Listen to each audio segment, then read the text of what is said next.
ஒரு விஷயம் வந்து நமக்கு கிடைச்சிருச்சுன்னா அதுக்கு கிடைக்கிற வரைக்கும் நம்ம அதை தேடுவோம், எல்லா வேலையும் பார்ப்போம். அதுக்காக கிடைச்சிருச்சுன்னா நம்ம அதை மதிக்க கூட மாட்டோம்.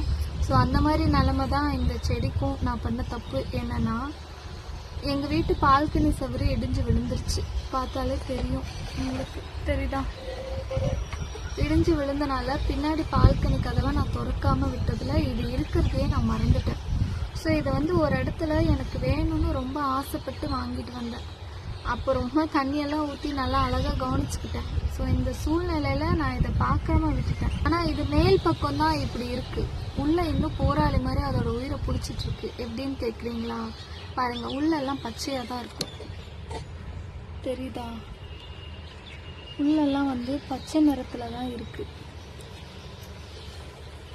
அதனால் நான் இப்போ என்ன பண்ணலான் இருக்குன்னா, இதுக்கு திருப்பியும் உயிர் கொடுத்து பழைய நிலைமைக்கு மாற்றலான்னு இருக்கேன். இது கலர் மாறுமா மாறாதான்னு எனக்கு கமெண்ட் பண்ணுங்கள். கண்டிப்பாக மாறிச்சுன்னா அதையும் நான் ஒரு வீடியோ எடுத்து போடுறேன். பாய்.